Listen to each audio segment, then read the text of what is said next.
So yeah, we got here on Thursday, and we went for some tacos and some beers, and then yesterday, what did we do yesterday? Yeah, we went to the wrestling, which was super fun, and went out for some drinks afterwards.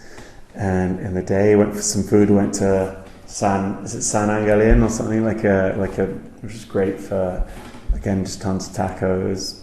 And walked around the city, and here it is, Saturday night. Well, Mexico City is a very big city, of course, as is London. It's very exciting. I think there's there's something exciting to kind of discover and experience around every corner.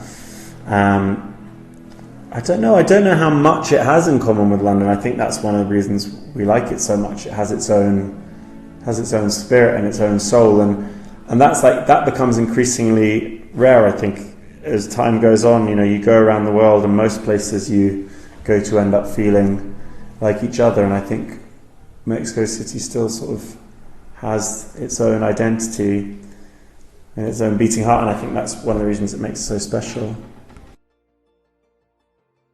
Well, actually, we haven't played any headline shows outside of the UK on Back in Love City, and we've been talking about making our new record here in Mexico.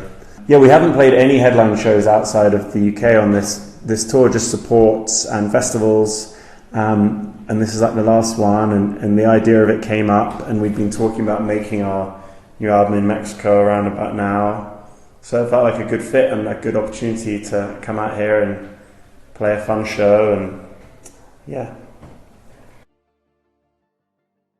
I think it's pretty special being here in Mexico City, 10 years on, playing songs from it.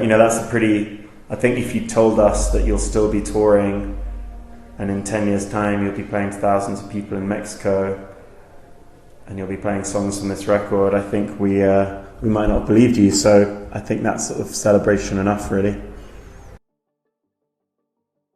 Yeah, I mean, it was a bit of an apprenticeship because we had to do everything completely live, and so we rehearsed, and then did take after take, and even the vocals are live. So it was almost like a radio session, really, and it really drilled us, and I think definitely made us like better musicians. And we certainly, the next record we made couldn't really have been more different. So yeah, it's quite different.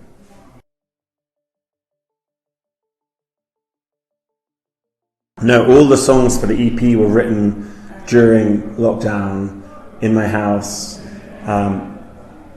There really wasn't anything up to do other than write music, so I ended up writing quite a lot of music in that period. And that's the songs from the EP came from that time, actually. Yeah, and I think that we liked the idea of it existing within it definitely in our minds exists within the world of Love City. But no, to begin with, they were very separate. And I think once we started writing the EP, we sort of started visualizing it kind of existing within, the realms of Love City. Yeah. I mean, like, not a keen interest, but definitely. I mean, it's hard not to be fascinated by that sort of stuff, really, isn't it? Especially when you're stuck at home and the only thing that's allowed to wander is your mind, and so I guess you take it as far as you can, really. I think it kind of changes night to night, really. I love playing the songs that get the biggest reactions because that feels like they always feel like the most powerful moments in sets when you kind of have this shared experience with the audience. It's really fun playing new music as well, just because it's exciting and it's not necessarily second nature, so you're a little bit like on your toes, you have to concentrate, and hopefully you're kind of proud of it. It changes. I think we always want to get better at what we do, and we want to keep touring the world and playing to as many people as possible and making great music. Yeah.